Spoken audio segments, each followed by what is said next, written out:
Good evening. Welcome to another edition of the Press Box here. Brian Carson with my co-host Kenny Varner. How you doing, Kenny? I'm doing great, Brian. How about yourself? I am thrilled, ecstatic, excited beyond belief.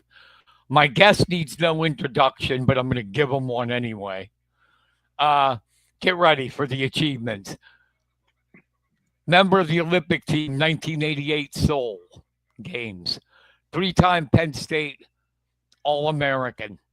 Uh, He was also, I don't know how he got through school. He only had a 3.6 grade point average and was a three-time academic All-American, two-time junior world champion, um, Midlands champ, outstanding wrestler at the Midlands. And then you get into the coaching. And, Ken, when I read your biography a little bit on your website, this blew my mind. I had no idea that your camps, gold medal camp and Chertow camps, you you've coached over 1,000 high school state champions during that time. A lot That's of incredible. dedicated kids. A lot of Wow. dedicated kids come to camp.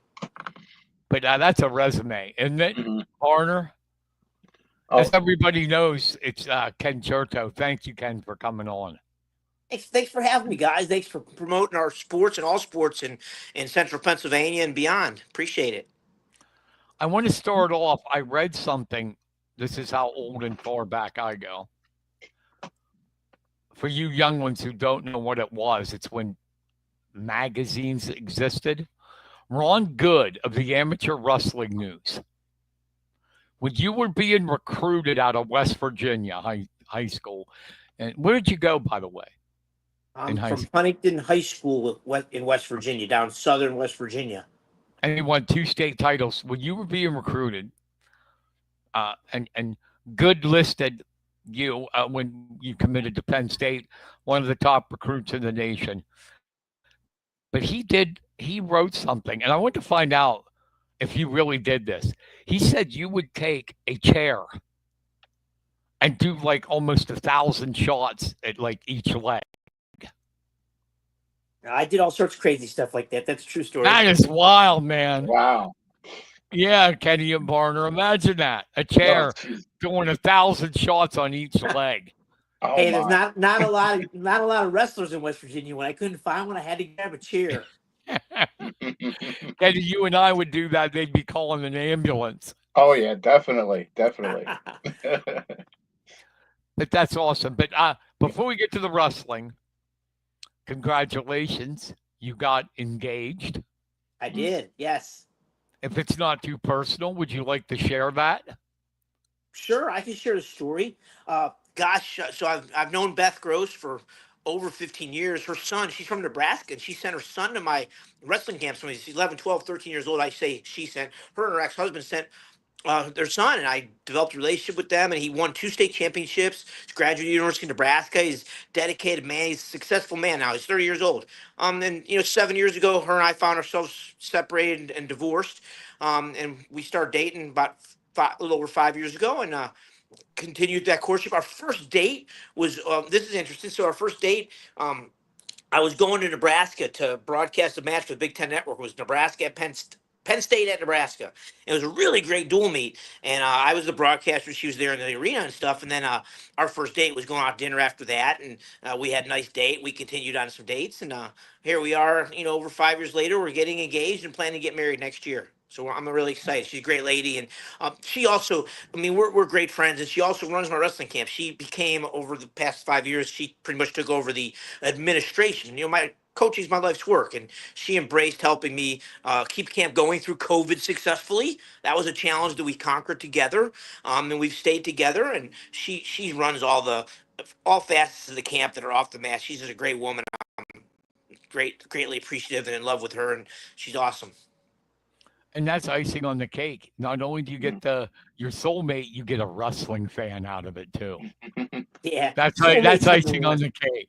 Yeah. Yes, best friend and soulmate's key, but the fact that she loves wrestling and loves me and helps me is definitely appreciated and loved. Awesome. Awesome. Let's do this. I want to get I want to talk about Worlds with you. What you think about Worlds coming up? But Yeah, this week. there was one thing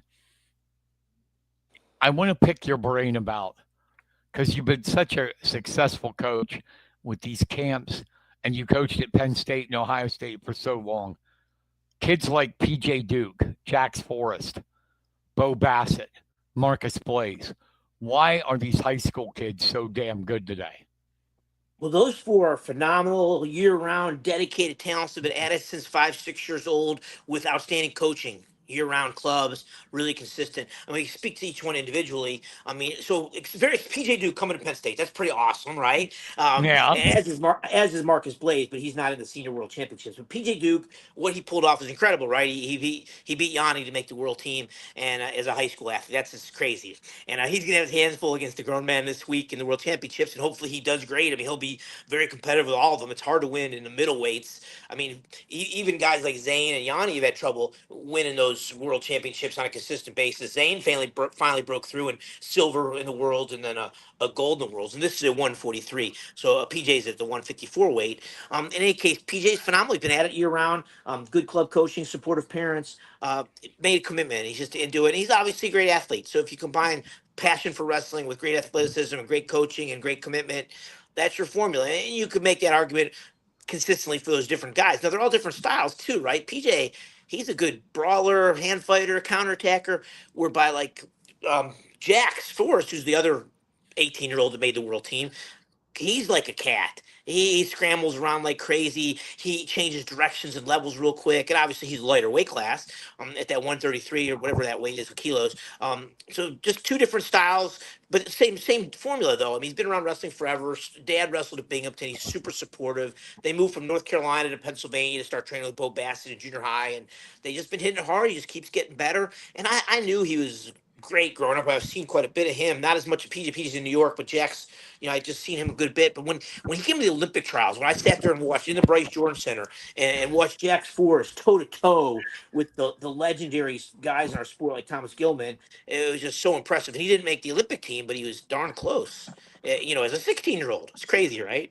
yeah. So I It, thought I was young. People told me I made the Olympic team at age 21, and I was young in that era, right? yeah, I But know. here we are now.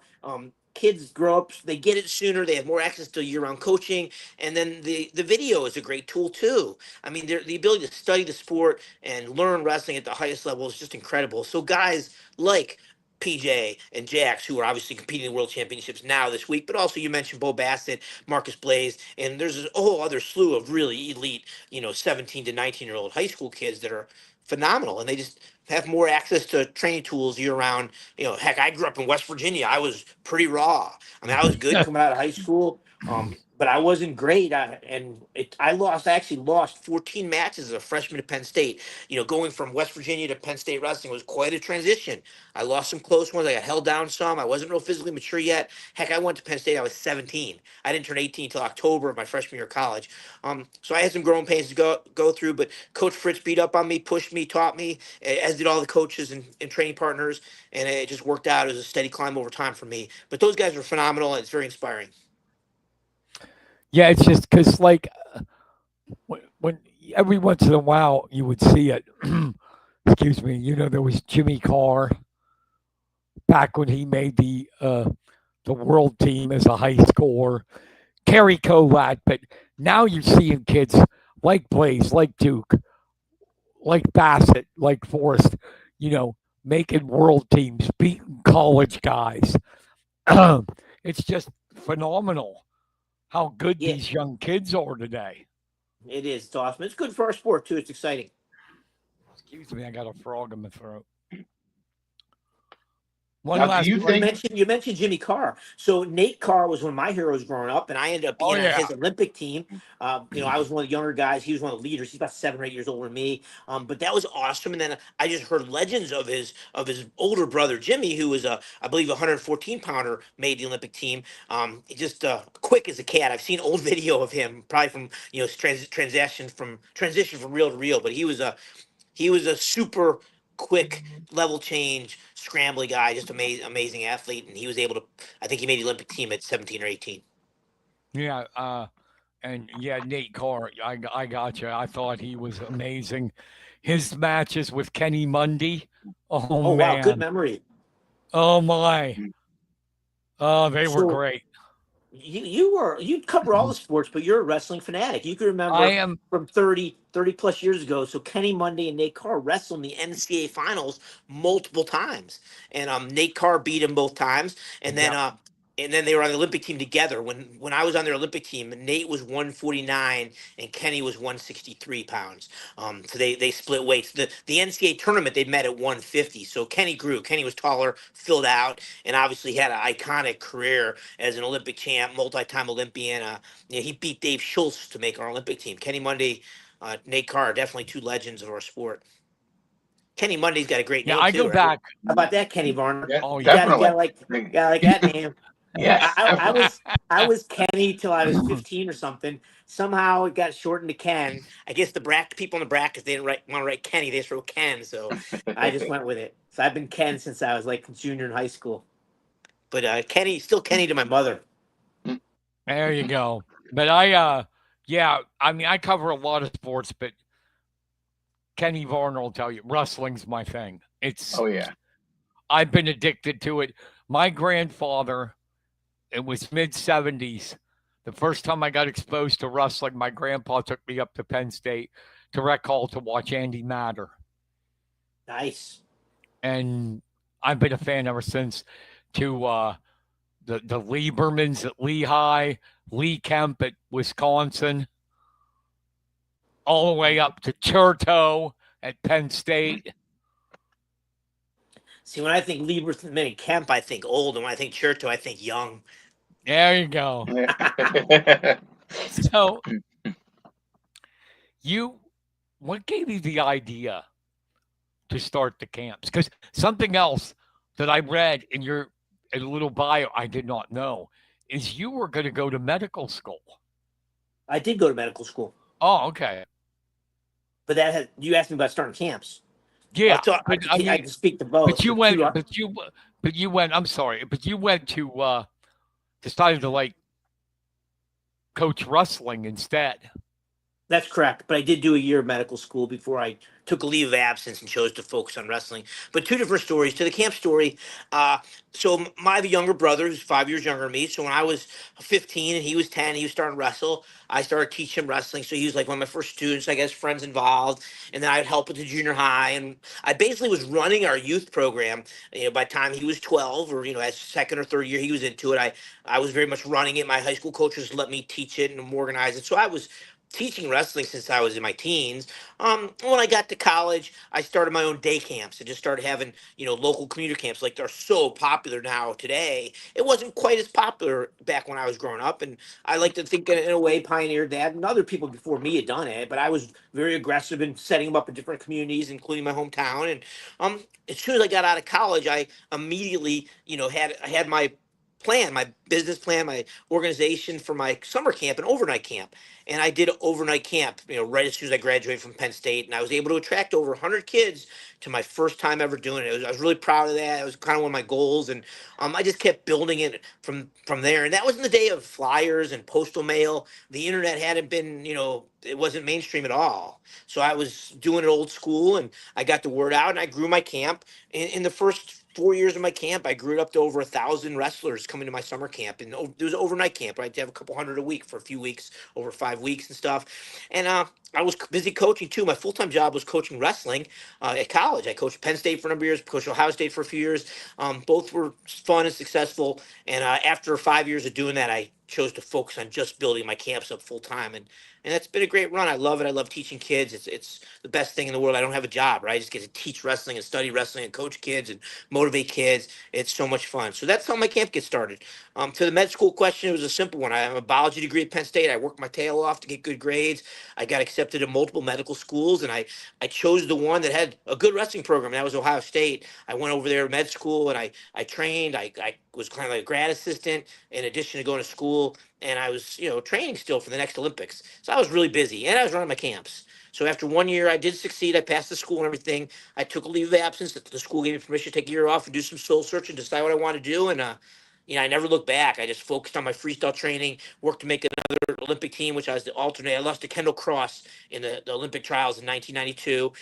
So I didn't make that Olympic team, but I was very focused on training and growing my camps and coaching in college. And at about that time, Coach Lorenzo retired. You guys are obviously avid Penn State fans, and Coach Fritz brought me back to coach at Penn State, and I did that, and it was an incredible team. I mean, I walked into a team with Sean Nelson, Chertow Abe, Kerry Colott, the Hughes brothers, Kerry McCoy, Dave Hart, Troy Sunderland. It was crazy. So, I mean, college coaches like riding a bike. You just tune them up, get them fired up, clean up some things, and I mean, it's not rocket science. And it was an amazing ride. And I love Coach Fritz. He's one of my best friends to this day. And then over time, I just got away from that and chose to focus on kids and camps. And I started my family. I have Awesome. kids now. I have kids that are 29 and 27. So I've Oh, been away from coaching college for over 25 years. Wow. wow. Time flies, doesn't it? Yeah. So, do you have a certain philosophy in your camps that, like, a certain style you think? What do you think uh, makes a good wrestler? Well, that's a complex question because there's a lot of different ways to wrestle, right? So I know. your lightweight's not going to wrestle the same as your big guy. Just look at you asked me about Jax Forrest and PJ Duke, right? There's not a best way to wrestle, right? Those guys are opposites. They do not have similar styles, and nor does Bo Bassett. Bo Bassett's like a train, like a machine, kind of like Zane Rutherford in some ways, even more relentless on his feet. Maybe not the same game on top. I mean, Zane's a crazy good on top, historical talent. I don't. Then also you mentioned Marcus Blaze. He's very patient. He's a counter wrestler to some degree. I mean, he's got great attacks too. I don't want to sell him short, but he's patient, hands fights, attacks fast and hard. So there's a lot of different ways to wrestle. So in my camp, I have a foundation. I lay that foundation with my staff, and then we kind of have different groups can work and focus on different areas to make individual preferences. So we have core techniques, especially in the 2 week camp. We get way beyond the core techniques and go to individual differences and help kids develop style. So beyond lightweights, big middleweights, big guys, there's also long guys and the short, stocky guys like me, right? I'm not going to wrestle the same way David. I love David Taylor. David came to my camps as a kid a lot. David's different style, right? He's long and lanky. Even as a 106 pounder, he's tall and lanky. Now as a 200-pound man, he's long and lanky. And right, we're going to talk about Trent Hidley later. Trent Hidley's got the opposite build, right? They're similar weights, but different builds. So stocky guys have certain moves they could do. Lanky guys have certain moves they could do. And when you're lanky like David Taylor or Jax Force, and you have incredible athleticism and you've wrestled all your life, you're just amazing. Like David's Magic Man, right? He is magic. He can do so many different things. He has length to do it with, and Jax Force arguably has all sorts of tricks up his sleeve too. It's pretty amazing. When you're Magic and you get up in the upper weight classes, though, it even looks better because David, for many years, made some of his opponents look silly, right? Because he was just so Yeah. dominant. Whereby Now, Jax, he's in competitive matches with other lightweight dudes that are quick as cats too. Like Vito and Jax, like watching two jackrabbits wrestle. It's crazy. so you have I know for 20 years you were in Bollesburg. Yeah, And are I you built a go ahead. I'm sorry. no, are you still there or is that not No, I longer? sold. So yeah, I did. So long story short, about 25 years ago, I bought 4 acres of land in Bollesburg, like outside on the edge of Bollesburg, kind of basically between Mifflin County and State College. And I built a house and a home training center there. I built a big wrestling room. We had 4 mats there. It was an awesome situation. And trained many dedicated kids throughout the central Pennsylvania area and beyond year round in my home training center. I moved on from that. About 4 years ago, I was able to sell my property and my house. My children are grown, right? And I'm divorced. So it didn't make sense for me to stay there. And I moved. And I've traveled during COVID and beyond. I've traveled all over the country. I did about 100 clinics over the past 4 years in different towns, different cities and stuff all over the country. Currently, right now, I'm in Nebraska with my fiance, Beth. She is from Nebraska. Kind of cool. Nebraska was second in the country, right? I have a lot of connections. I've been running camps in Nebraska for like 20 years. Started with a connection to a guy named Tom McCann, who helped build UNK wrestling along with Mark Bauer. And UNK is University of Nebraska Kearney. They're like Division II powerhouse, kind of like UPJ used to be in a powerhouse in the nation. They're still good. Pat Yeah. McCord built a powerhouse there. So University of Nebraska Lincoln, University of Nebraska Kearney, they're both powerhouse teams, and so I'm in Nebraska a lot doing clinics and living with her, and we're probably going to settle here, but also travel to Pennsylvania a lot and have my camp in Pennsylvania. My 2 weeks of summer camp is going to stay in Pennsylvania forever till I drop, right? Because I love doing it. It's awesome. I found some amazing facilities in recent years. I was in State College for a long time, but the Blair County Convention Center has been amazing the past 4 years. Awesome. Working with the hotel has been a little more challenging, but the Blair Convention Center is awesome. A guy named Tom Schillig runs the great show there. So we've wrestled in 16 mats, unlimited food. Been overnight stay, been awesome. I'm gonna either be back there this summer or I'm looking at Spooky Nook. You might have heard of Spooky Nook. They're hosting all Yeah, sorts of yeah. sporting events. It's an amazing facility, and it's connected to a hotel. So they've been recruiting me for a while to come there and talk about it. And this may be the year I move camp to Spooky Nook. So I'll be deciding in the coming months. By Thanksgiving, I'll know if I'm bringing camp to Blair County Convention Center, Spooky Nook, or both, or somewhere else. I'm exploring some different locations across Pennsylvania, and I'm also going to add a couple more states this summer also. Awesome. Awesome. I got a little plug here. You didn't tell me, hey, plug it, but I want to. Any parents out there of wrestlers, this is the guy. This is the camp to go to. If he comes near your area, go. Sign your I kid up. appreciate that. Sign your kid up. I mean, come on. One other person can have a resume saying, all I've done is coached over 1,000 state champions. That says it all. And Exactly. I think it's kenchertow.com, right? Where people can hook up if they Yes. want to go to one of your clinics. That is my website. Yes, that is where they can learn about camps. They can watch some videos. There's training tips on there, all sorts of educational materials, in addition to the summer camp information. And when people schedule clinics, I put them on there as well. By the way, Yeah, just to show you, and I'm happily married, people, that I have a man crush on you. I have your book. I read a story about your wife. That's cool. But I'm glad you have my book. Yes, I wrote a book during the '90s, and it's called Commitment to Excellence. And I invested a lot of time and energy into getting that right. And it's awesome. I published it many times. There's literally over 50,000 copies made. Yeah, it's very good. I read it. I was full of vim and vigor then. I went to run through a wall after I read it. I mean, it was like very, very motivational. Cool. That's awesome. I'm honored. Thank you. I got a man crush on you, Kenny. When you told me you were coming on, I'm not thanking you for that. No, hey, when you told me through Facebook that you were coming on the show, ask my wife. I was literally like some little punk kid squealing over Taylor Swift or something like that. Oh, cool. Well, Taylor's a cutie, so all right.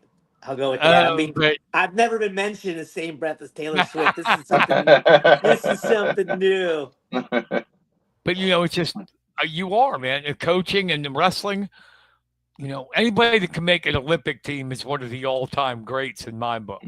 Mm-hmm. I appreciate the kind words. I worked hard just to do the best I could. But really, the goal is to help other kids, get successful now. Like I know your radio show is based in the same county as Trent Hidley, and here he is going across the world to wrestle in the world championships. And it's really cool to have been able to work with him in elementary and junior high and help him get to the point where he was ready to take set wings and go away to college at NC State. So proud of him and his brother Hayden and so many other Mifflin County kids that have done extra with me over the years. But really, that's why you do it. You do it for seeing your students succeed and excel. That's what makes you tick. I want to ask you this question. Can you see it in a kid when they come into your camp? Like, even if you don't tell them, I know you don't tell them, but can you see like, okay, yeah, he's going to be really good? Well, sometimes I do tell them if they're maybe not working to the level they could be, or right. maybe in the spurts. I'm like, you could be something special if you would be more consistent, if you would be more intense, if you would follow through and keep your composure in the close matches, whatever it may be. You have the potential to be awesome, to excel. You're good already, but let's shoot for great. So can I see the potentials? It depends on the kids. Like usually you don't see it in second, third, fourth grade. Usually you could get a sense for their work ethic when they turn 11, 12, 13. Have a pulse on it. And then obviously in adolescence you could tell more. It just depends on their Mm. age. You're never, I mean, there's certain people that look to be like likely successful stories, like PJ Duke and maybe Jax, but I don't want to speak to that. I didn't train them, and I don't know what they look like when they're 8 years old. But I know they've won a lot of hardware since then, since a young age. So they've stood out in the crowd. Okay, I was just wondering because I had Kenny Whitesell. Do you know who he is? He Kenny was Whitesell's the Lewistown. legendary Lewistown coach Yes. Mm. before I came to Penn State. Like he's got to be 70 something, right? No, it's in 60s. Okay, he's older than me. He's just before my Kenny time a little bit. Kenny was Lewistown's only state champion in 1978. Yeah, so he's 70. So, And anyways, go ahead. Yeah. yeah, no, he why I asked you that question because he said to me before Trent even got into high school, and you don't know about a kid, you don't. And he said he is going to be the best wrestler ever to come out of Mifflin County. Yeah, I mean And I was he made. like, how do you see that? What did he tell And you? he's like, trust. He said, trust me, he's going to be.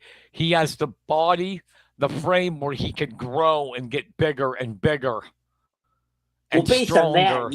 And yes. he's Yeah, so Trent learned and he wrestling said he go ahead. no, and he just said he's really mentally tough. Yeah, Trent had great skills as a youth. I mean, I definitely anticipate him getting good, growing into the bigger body, and has definitely helped him. Like he was very good in youth, but he will tell you he wasn't as passionate about wrestling as he could have been growing up in elementary school, middle school. He might have the talent and the tools and the potential, but he was one of the kids you had to push. Absolutely, he would tell you that he didn't Yeah. really Yeah. fall in love until up into ninth and 10th grade. He started to see the potential and really focused on wrestling instead of dabbling with the other ball sports. And when he made that all in commitment, he got a whole lot better. And he was always in Hayden's shadow a little bit in middle up through middle school, and then they kind of paired off in high school. They paved the way together, and now through college and what have you. Yeah, it's awesome. When you have skills, like he's got a deep skills, he's been wrestling year round since he was like 6 years old. Um, and I mean, I taught him a lot in elementary, as did his other coaches. And now he uses it as a 200-pound man. He's hard to stop. I mean, really, the only person that stopped him in high school and a little bit in college was Aaron Brooks. Like he lost to Yep. Brooks dating back to the Fargo finals a couple times, Yep. maybe. And then obviously in college, he lost to him a couple times or more. But Aaron's a generational talent as well. Absolutely. Uh, yeah. Uh, Trent, to me, when he even told me a couple times, like you said about the motivation, he told me a couple times that he was in elementary, he wanted to quit. Yeah, he was a hard. I had to give a lot of encouragement there, and I'm grateful to Mark and Nikki Hidley. Very supportive, loving parents, good balance. Mark was hard. Mark Mark was the chauffeur though. He'd run them kids to my home training center hundreds of times. I mean, it's only like 20 miles over the mountain, but over the years, so many times, so consistently. Then he'd get them to different college workouts when they got to high school, and they kept getting better and better. And he pushed hard, and they eventually became self motivated. But Nikki was the soft spot, supportive, but balanced things out. And they had good parents that love them, and it's all panning out for those boys. And Hayden's doing great too. Yes. Do you know what I love about this? Mark Hidley, I grew up with, right? Oh, really? Oh, you probably We got some actually, stories you don't want to share. we actually played on the same midget football team. I hear When he we was a terror in football and baseball, uh, basketball, football and football and basketball. basketball. Mm. And what I love about it now, he is like the world's. Uh, he turned into the world's biggest dad fan of wrestling. When before in the old days, no way would he even care. And then his sons, now it's like he doesn't even care about basketball and football anymore. It's wrestling. I love it. He finally converted from the dark side. Now, when you grow up, when your kids are 5'7", 5'9", or whatever they are, you end up focusing on wrestling more so than football. How influential was your dad on you and your wrestling? Well, my dad was very influential on my life, and he still is. So my dad was not a wrestler. Tried it for a year, he says, but I think he's more of a tennis player. He still plays tennis now in his 80s, so he's I got some decent health. Wow. Um, my dad and mom are awesome. They're still married, and they've been married over 60 years. They've been very supportive. They were very influential in my wrestling. That when they realized I wanted to be good at it, they supported me unconditionally. They didn't know what they were getting into. They had no idea. I mean, we're not a wrestling family. It seems like most of the outstanding wrestlers in this era have, dads and uncles and stuff that were around wrestling, but it was new to my family. But my mom embraced cooking healthy and feed me healthy. And I went from a baby fat elementary school to pretty strong junior high kid through strength training, good nutrition. And my dad was very helpful and supportive. He was working. They influenced me more on education. My dad is a physician. My mom is hardworking, smart woman as well. Helped put my dad through med school. They just told me to be my best at what I could be in school, and if I was going to wrestle, be the best I could be. And they gave me the support. They were reluctant. They thought I was kind of crazy, wanting to go to all these tournaments and camps and stuff. I cut lawn to earn money for my first wrestling mat, and then I shoveled driveways also to earn money. I saved up, and my first couple camps I went to for summer camps, I paid for part of them. Eventually, they realized I was nuts and it was going to cost a lot to go to a lot of camps. So they just invested in me, and it paid off. So I went to a lot of wrestling camps from the time I was 14 to 17.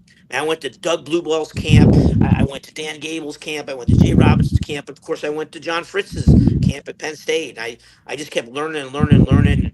It was a journey. So growing up in West Virginia, I had a good high school coach and a couple good training partners. Something I'm really proud of. One of my biggest memories high school is when I was a junior in high school, the two wrestlers, the weights above me, won the state championship with me. So we went back to back to back. We had three high school state champions. We were friends and training partners.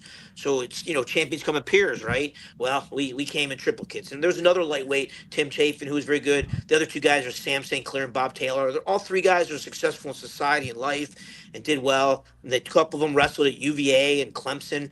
So they had good experiences growing up, and it was awesome memories.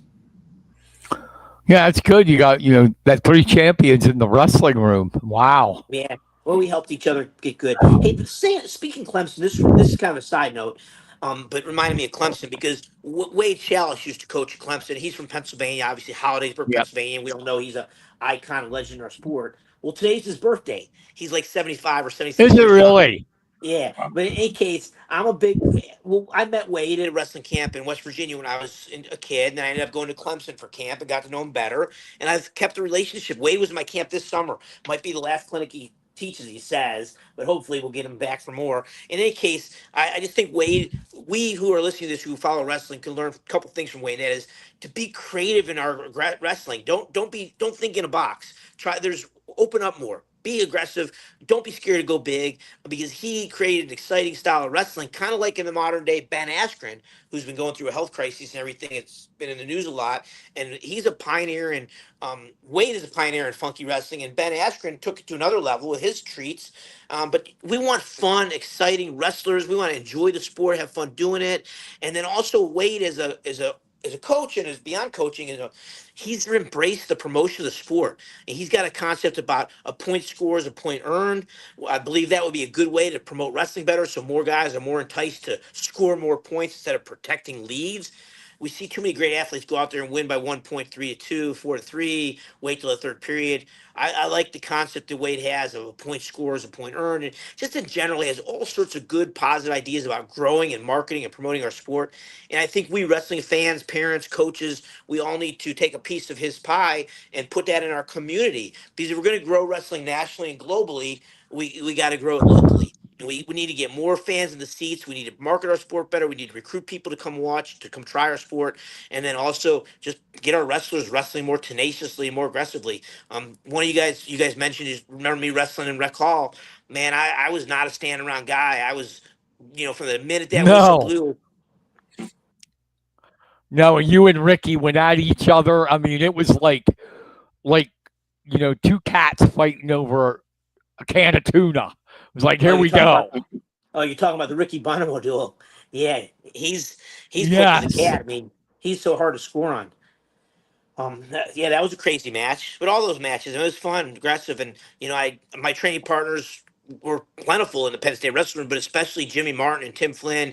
We all three of us were relentless, aggressive, and tough in all positions, trying to be tough not just on our feet but scoring on top. And it was some fun years, and I really believe in aggressive, tenacious wrestling. And Bo Bass is one of my favorite high school wrestlers, and we talked about PJ, and we talked about Jax and all that stuff, but ultimately Bo Bassett, he's not on this year's senior world team, but he was on the younger world teams. His tenacity is really appreciated. I love, and he has he likes to coin it the machine gun mindset, and I appreciate and respect that too. That is a good mindset for our sport. So either have a machine gun mindset like Bo Bassett, or have some creativity like Wade Chalice and Ben Askren. There's somewhere in between, but we got to keep scoring points. We got to be more aggressive in our sport. And I think the thing that's motivating about Chalice is he was a late bloomer, really. Yeah, I I believe mean, he's the the guy he big beat in the upset state. of John Chapman. John Yeah, Chapman of Trinity was like they're supposed to be unbeatable. yeah, And he was a legend. Wade came out of nowhere in Hollidaysburg and got him. And then, of course, in college, he was a 3-time national champ, Yep, Wade. Wade Chalice is So, amazing, and still pin. I believe he's pinned more people than anybody in the history of our sport. I mean, he was always looking for the pin, and our sport's evolved into a takedown sport to some degree, and we need to keep pinning as part of. We coaches need to emphasize top work, emphasize pinning. I was just reading an article on wrestling mindset. They interviewed Bill Bassett, Bo's dad. Anyways, he talked specifically about being tough on top, working hard, not just being a takedown machine, but also grinding from the top position. I think that's so important. Segue into this week's World Championships. Look at Spencer Lee. I mean, yeah, he's good on his feet and all, but he's one of the best we've ever seen on top at grabbing that wrist and cross wrist rolling and getting the and, rebar. And and I mean, yeah, and amazing. the tilt, you better believe it. Yeah, cross wrist roll So is his favorite. I'm sorry, let's get to this.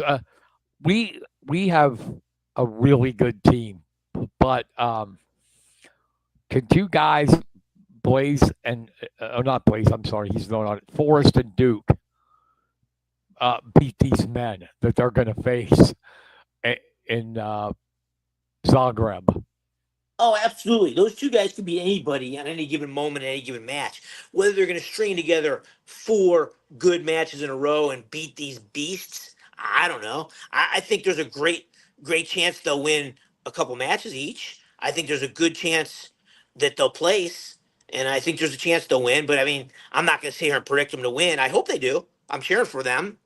But man, it's hard. Your first time in the senior world championship. Now they're both experienced junior world competitions and stuff. But it's just different when you get these grown men and the freestyle rules and overseas tournaments, and the referees are generally not in favor of the American. You got to beat the referees too to some degree. Yeah, Sometimes you just they can absolutely beat anybody. I would favor them. I would pick them in any individual match. Are they going to win 4 close matches in a row? I don't know. That's not easy. Or maybe it's more than 4. In the Olympics, it's 4. But in the World Championships, arguably, it's even harder because they probably got to win 5 or 6, depending on the bracket size. what do you think of our team as a whole? That's fun. You got a lot of young, fresh names in there. I mean, obviously, I love seeing Trent Hidley in there. That's Yeah, right, Mifflin County, Mm. somebody that you guys know that I've coached a lot growing up, and he's been chipping away at it.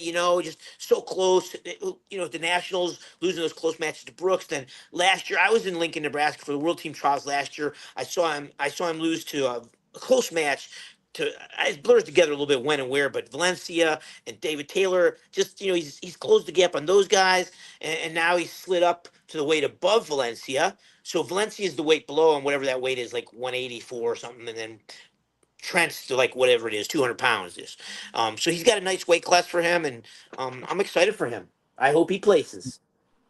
I would yeah. say I think he has. I think Trent has as good a chance to place as does Jax or PJ. I mean, or better, arguably. But he's right. Anybody could place. All our guys could place, but they got to win. Yes, 3, 4, 5 good matches in a row. But our team, I you have was to doing. ask me I'm right. individually. I have to I'm sorry, think. go I don't ahead. know off the top of my head. I mean, obviously Spencer's a great chance to win. He might have a nice matchup with Roman Bravo Young in the semis. We talked about Jax. Um, 143. Who's I don't know off the top of my head. Zane's been there for a long time. Who's our 143? Oh, the guy from Iowa, that Rio Woods. So he's a long shot. Yeah. He doesn't have much international experience, but you never know. Then PJ's weight. Then the next weight is the next weight. It's 163, but who's wrestling it? It's it's not Oh my. who's it's We not were looking. Haynes. Is Haynes at 63 or is he at 74? So I'm not looking off any stuff. But anyways,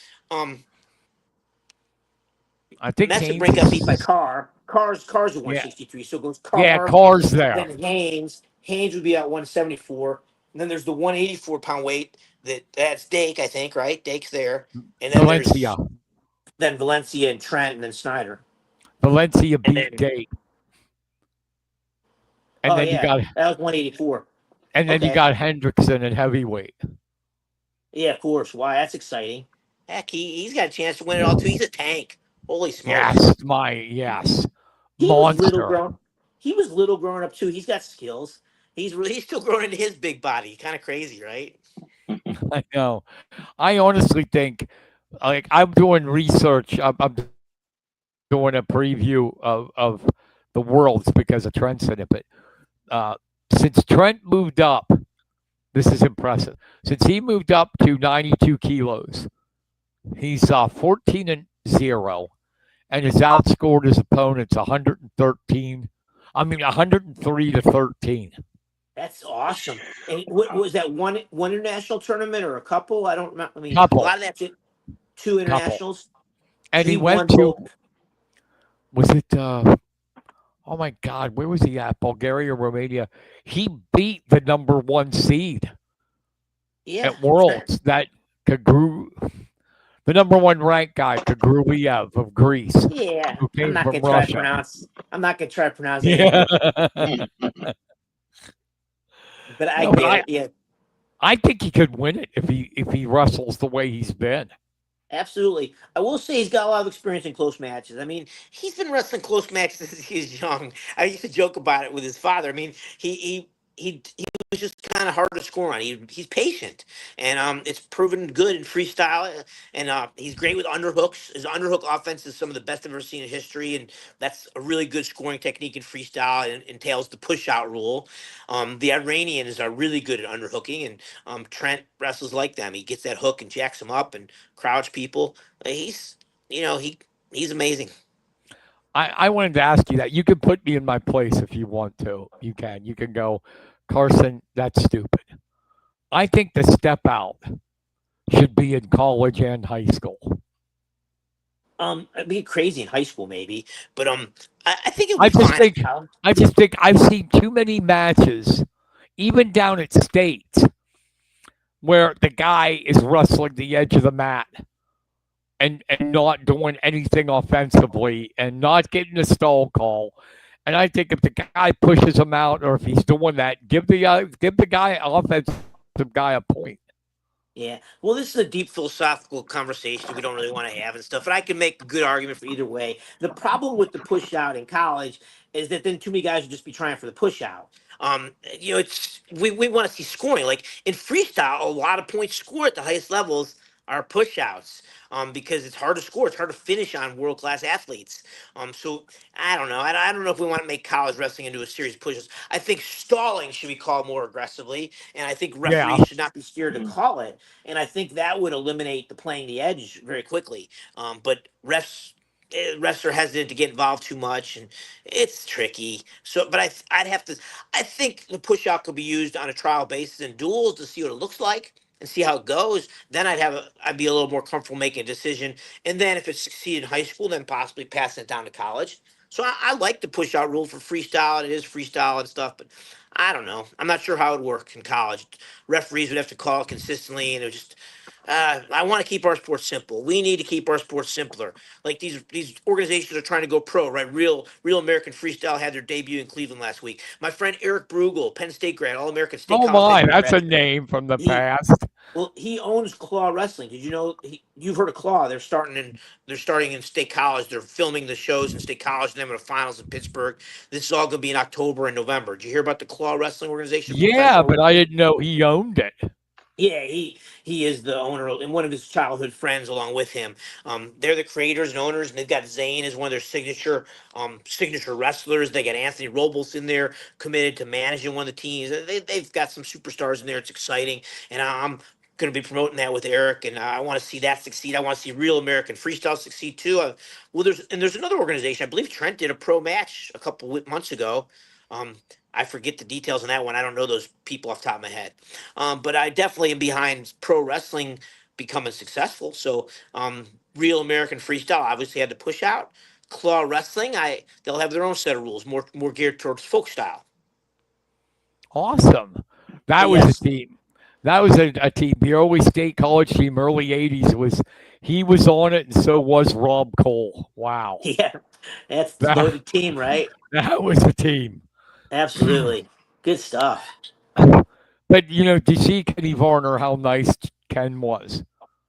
He basically put me in my place, but was saying, "Oh, we could try it," but he's really going, Carson. That's stupid.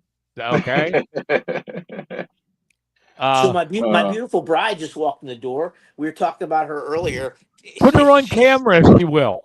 she's Put her on she camera. just got in from the swimming pool. She's wet in a bathing Oh, suit. okay, okay, okay. Yeah, Too much to share with you here.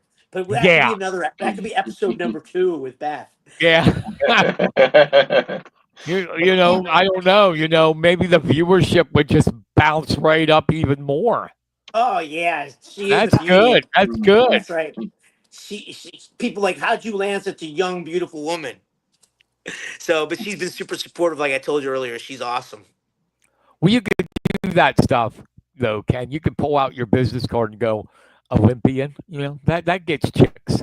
You got to get past the flat nose and big ears, though. But Beth already knew me, so it's all good. I'm going to put you on the spot here. Yes, sir. I know it's going to be hard. I'm sorry. I'm curious. College, international. Who was the toughest guy you ever wrestled? Toughest guy I ever wrestled back in the day? Yeah. Well, Sergey Belglasov beat me. He's about 6 years older than me, and felt like a man of steel. Oh my God, you wrestled Bella Glossov. Yes, he was as good as Oh, advertised, and he yeah. wasn't like some guys are like really slick like Jax, but Sergey puts his hands on you. It's like a gorilla grip, and he grabbed your neck. He grabbed 2-on-1. So not that I don't want to give love to Americans, but he was one of the toughest ones ever. He's the toughest ever wrestled. Now there's another opponent. Barry Davis was a tank. He was a 3-time NCAA champ, Olympic silver medalist at Yeah. Iowa. He coaches with Kerry Cole at Naval Academy now, but Barry was my most difficult opponents. He beat me many times. I finally caught him towards the end of his career and was able to beat him in the Olympic trials. But it was a grind. The Bonomo brothers were very challenging. We joked earlier that I beat them, and they kid me that I was the only person to ever do that in college, but they beat me plenty too. I got to college as a freshman, and they were juniors, and they welcomed me to college wrestling. But I would say those off the top of my head, the Bonomo brothers, Barry Davis, and Sergey Belglasov were some of the toughest humans I've ever faced. I could imagine. I think Bella Glossov was like a 7 or 8 time world champion. Yeah, he was amazing, Olympic champ. But different styles too. So Sergey, very patient, strong, good technique. Barry was relentless. He was a hammer, and I was aggressive too, as you guys know. So that was a fun, all-out brawl every time we fought. And then the Bonomos were so fast and strong when they chose to be, but they picked their spots. And they had great technique. They were coached in high school by Shorty Hitchcock, and they knew a lot of wrestling, and they were quick and good at it. So some fun battles, great memories. Once again, if you have a kid and he's showing interest in wrestling, you get him to Chertow's camps because if anybody can make a wrestler a champion, it's Ken. And it's the wrestling knowledge. You can see by this interview today, the Mm. wrestling knowledge that comes out of him is just amazing. I could talk to you for 24 hours, but I know you'd be pissed. Right. Beth is ready. She stepped out just to give us time together, right? Yeah. I got a man crush on your future husband, Oh, Beth. jeez. She's like, In a good way. all right. Well, I'm marrying Beth, so sorry. No, you just really from the heart, you gave me a lot of enjoyment. I loved to watch you wrestle up in Rec Hall.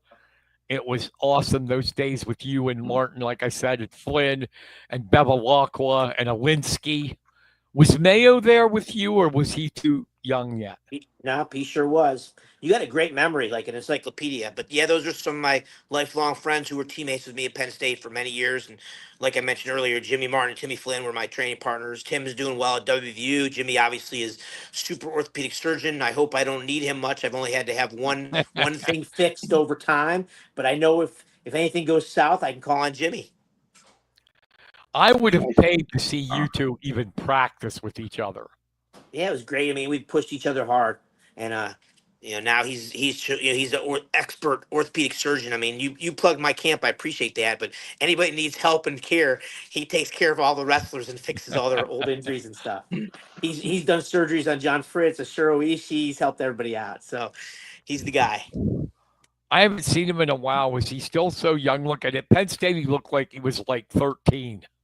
Right. When he was 20, he looked 13. Now these, 58, he looks 30. Lucky. Yeah. Hey, I appreciate this so much. You have an open invite. Anytime you want to come back about anything, you want to promote something, I don't care what it is. You just Well, thank you, man. I hook me appreciate the up opportunity. hook me up and you're on. Sounds good, Brian and Kenny. Good to catch All right. up with you. You Hope too. you You guys too. keep growing the sports in our community in central Pennsylvania and beyond. Thank you, sir. Thank you. Appreciate it. All right. Thank you, guys. Thank Appreciate you. Take Let's care. go, Trent. Let's go, Trent Hidley. You guys, we talked about him all week, I hope. I'm with you. Yep. All right. See All you right. guys. See ya. See ya. That is the great Ken Chertow, and Wow. that was fun, Kenny. That was was. frickin' fun. I was like a little kid, even though we're the same age, with his face pressed against the glass of a candy store. Well, you could see how much he knows wrestling. Oh, and the passion he it's spoke just with. crazy. Mm-hmm.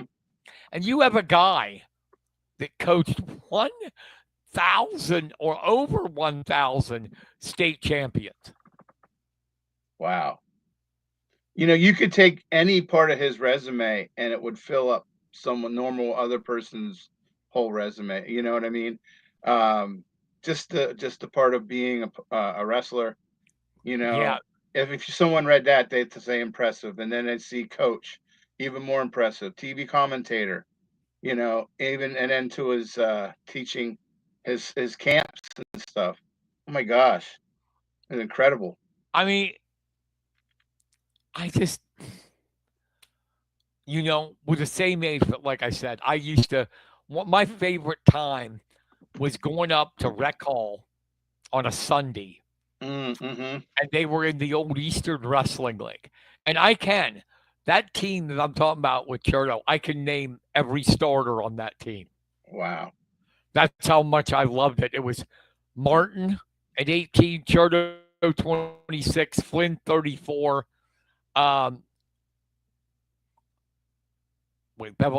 Chris Bevilacqua, I'm going to skip 42 for a second. I think it was Eric Childs at 42. 50 was Bevilacqua. 58 was 58 was Bevilacqua.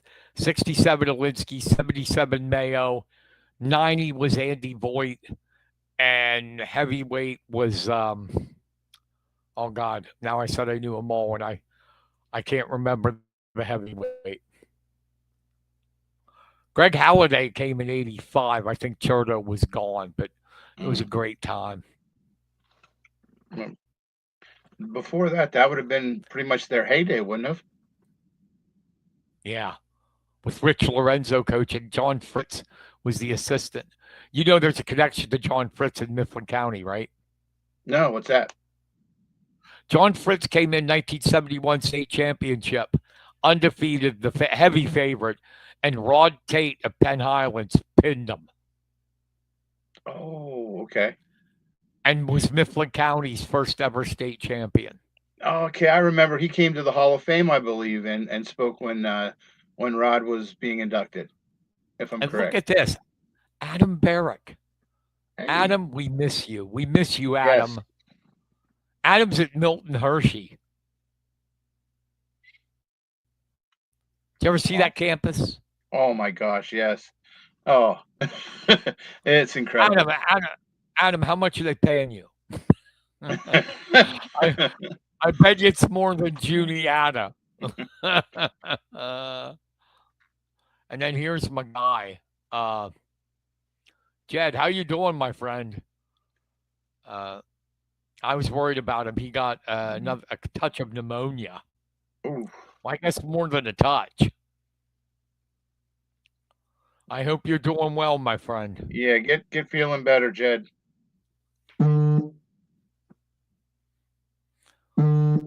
Adam, you could text me afterwards. Tell me how much you're making compared to Juniata.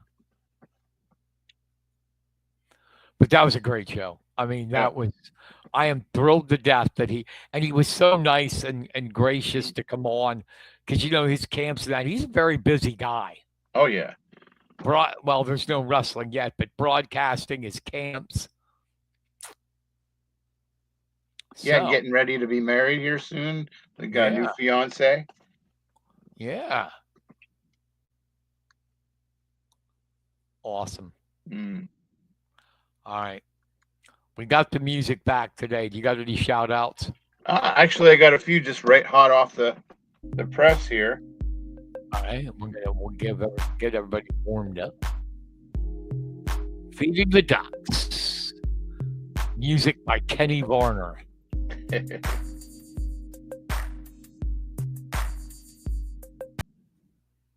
Okay, my friend, go. Okay, I'm gonna. This theme today is gonna be more of team related than it is individual. But shout out to the Mifflin County girls tennis team. They defeated Redland today. So congratulations. Um, I think it was a 4-1 victory. Um, next is just became a final is shout out to the girls soccer team from Mifflin County. Defeated Waynesboro 1-0 on a Mackenzie Peachy goal in the Good. first. So Liberty Cook, strong in goal, had 7 saves. So congratulations. They've definitely are starting to have a really good season. Definitely rebounding from last year where they didn't do as well. So it's good to see that program back and heading in the right direction. Rivalry game here. Congratulations to the Juniata girls soccer team. They defeated rival East Juniata 3-0. Emerson Freed had 2 goals. Miley Landis had 1. So congratulations on the win, Juniata. And I have one more here. Just got to find it. I was covering a game yesterday, and um, not very often you see a game go 0-0 in double overtime. But last night, Penns Valley and Bald Eagle played one heck of a match, and I wanted to give the goalies uh, for Penns Valley, Owen Robb, and for Bald Eagle, Henry Bacon, 10 had 10 saves, and Rob had 11. Um, in a thrilling contest. It had one of those postseason kind of feel to it, and we're only not even quite halfway through the season. So, congratulations on both teams for a great, hard fought game, and that is my shout outs for today. Awesome. I have a shout out. Cool. I have a shout out. I hope Braden Treaster's listening, even though I don't think he's a wrestling guy. I have a shout out to the Los Angeles Rams, who proved they're going to have one hell of a defense this year by holding the Houston Texans to 9 points. Mm-hmm. Mm-hmm. While the Eagles are spitting on people, the Rams are shutting people down. I would like our Super Bowl Lombardi trophy right now, please. I do want to say Puka Nacua. Boy, is he a tough SOB. Yeah, gets his head split open and finishes with 10 catches. Mm-hmm. One thing in the NFL, did you happen to catch that Bills-Ravens game? No, just the highlights, just right after it ended. God. And then you thought, okay, it can't get any better than that. And then you got the Vikings game Monday night. Let's not talk about that game. No. How they come roaring back. Oh. Yeah. Yeah, they did. JJ McCarthy showed that he's clutch under pressure, at least for one game anyway. Yeah. Well, your Steelers won. Mm-hmm. But then again, it was the Jets. Yeah. I'll tell you what, Justin Fields looked good. I know he did. He was like, New York. Screw you, Pittsburgh. Look what you got rid of. Yeah, I think they made a mistake getting rid of him. The problem with him is he can't be consistent and he runs too much. He'll get hurt. Yeah. Trust me. Yeah, because he ain't that big in stature. I was thrilled. I get mad when everybody says Matthew Stafford isn't a Hall of Fame quarterback. He won a Super Bowl, and last week I forget how. I think it's only been 10 or so. He passed 60,000 yards passing for a career. Yeah, I saw that. And think about it. It wasn't Elway with the Broncos, Brady with the Patriots. He spent most of his career with the incredibly bad Detroit Lions. Mm-hmm. Yeah. And the weird thing is, back then when he was with the Lions, they said he was a surefire Hall of Famer. Now he's a borderline. It's like, wait a minute. It's stupid. Now, he only threw for one touchdown last week, but he was 22 of 29. Wow. I'll take that. With a sore back even. Yes. I want to thank Anthony Everly and Sean Farrell for the likes. Nice. I don't know, Anthony, if you're still on, did you go to any of Chertow's camps when you were a puppy at Indian Valley?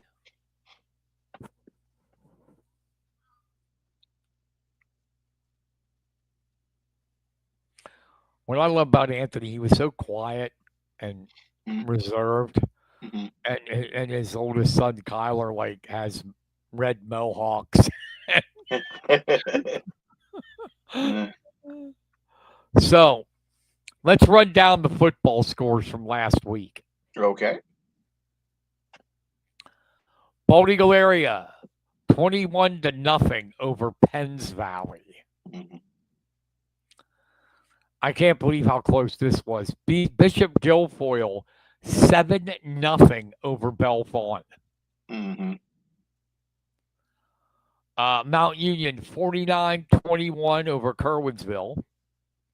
Phillipsburg dropped their first. Clearfield, 27-15. A stunner to me. I knew they were good, but Line Mountain shut out Juniata 35-0. Mm-hmm. And that was on the road. Yeah. Mechanicsburg 19-0 over Mifflin County. We got to short up that run game. Mifflin County had -6 yards. Wow. And then the biggie. Harrisburg 48, Hmm. State College 45. Boy, that would have been a game to be at. Yes. Somehow Harrisburg just always finds a way to pull it out against the Little Lions. Mhm. All right. Well, they do have a couple kids going Division One, Harrisburg, including a lineman. I think what is his name, Kevin Clark or something like that. Mhm. All right, let's get to this week's games. Okay. Juniata 1-2 at James Buchanan 2-1.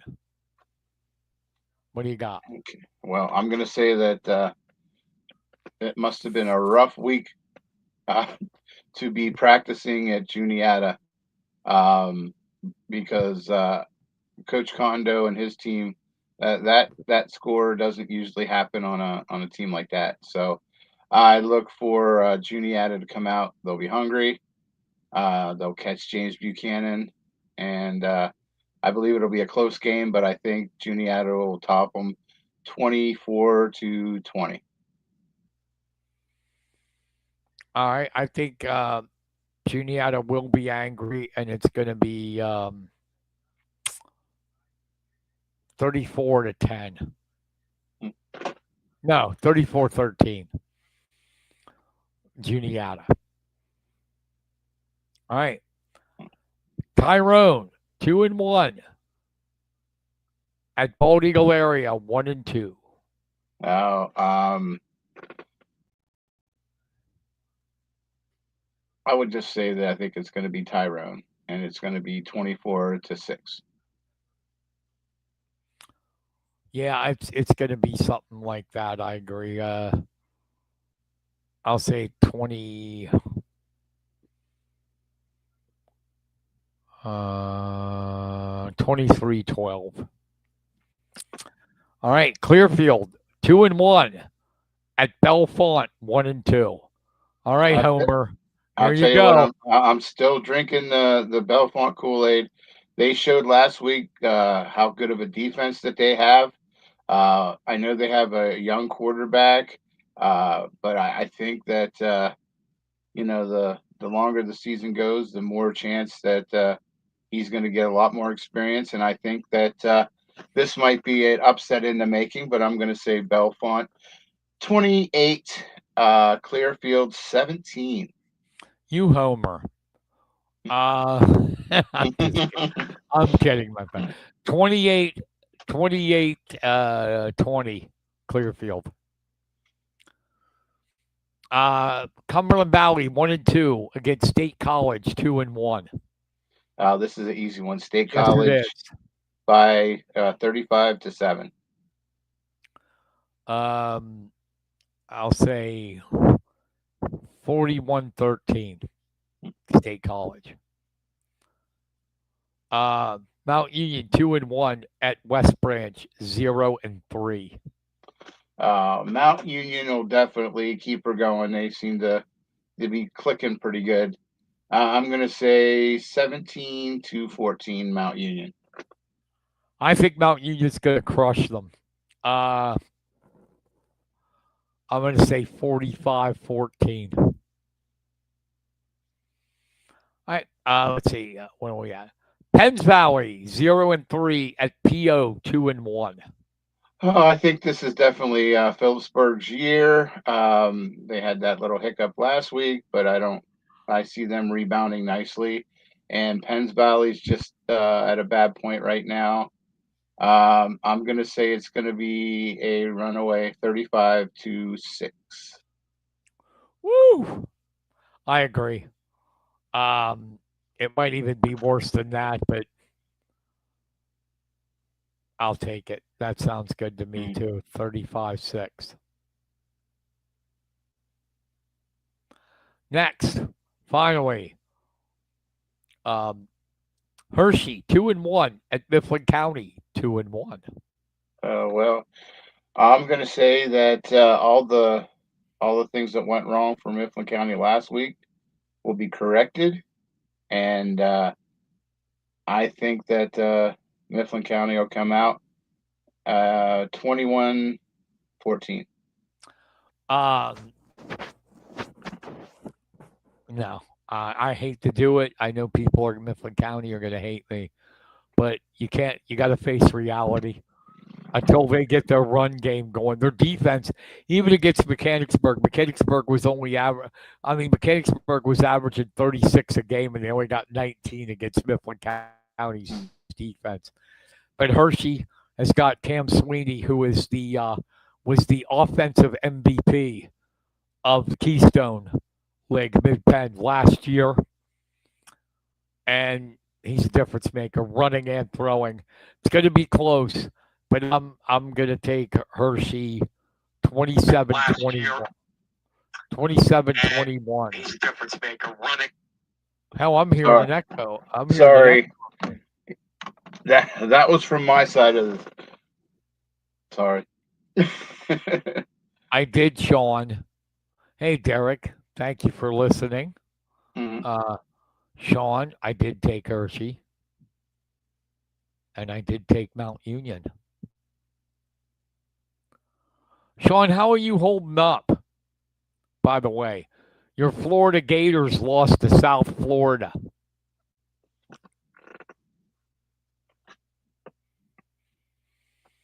Now they want to take, the fans want to take Billy Napier, their coach, and throw him on a bonfire. You're not supposed to lose to South Florida in Gainesville. No. No. I couldn't see that happening up here. Franklin would be he'd be out the door if that would happen. Yeah. Oh God, I forgot to get my score to him. Who did they take? Our Lady of Victory. Same thing, Villanova. Oh my God. I got to do that when we get off. I forgot today. They take on. I mean, their schedule honestly is cupcake. It is a joke. Yeah, I mean, there's teams just that play easy teams on their schedule, but 3 straight in a row and then 4 home games. It's just ridiculous. Yeah, and then they have a bye right before Oregon, so that's something too that kind of benefits them. Yeah, don't feel bad, Sean. My UCLA Bruins, after getting blown out by Utah, proved how good they were by getting blown out by UNLV. UNLV, Kenny. Wow, I didn't know they had a football team. No, I'm just kidding. I think Miami played. They won. Didn't they play? Yeah, nobody has a bye yet. No, not yet. In college. So what game you got Friday? I got Bellefonte this week. I'm anxious to finally get over there and cover one of their games. I got Mifflin County Hershey. So I'll send you scores. You send me score. That sounds good. Can definitely do that. Awesome. I appreciate it. And once again, Eagle fans, you barely beat Dallas. You got to spit on people. Goodbye. No Super Bowl.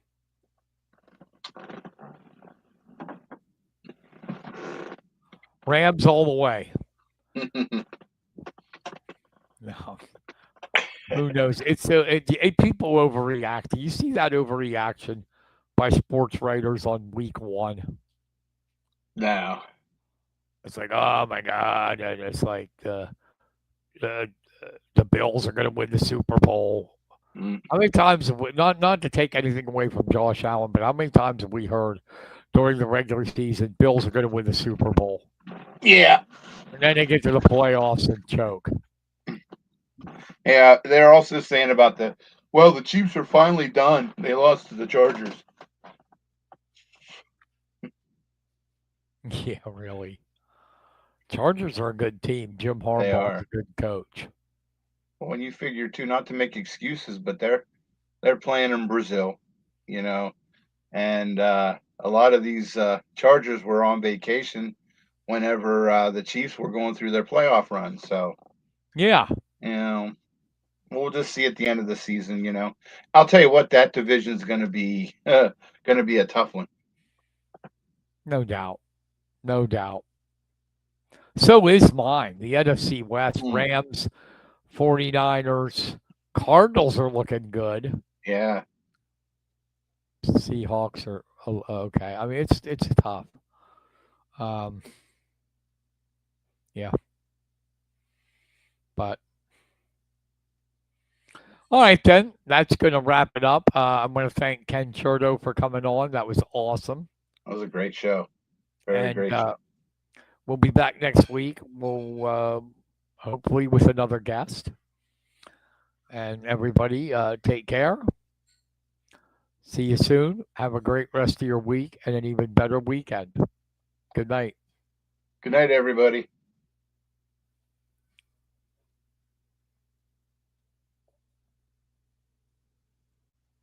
You've been listening to The Press Box with Brian Carson and Kenny Varner. Tune in next week for another episode of The Press Box.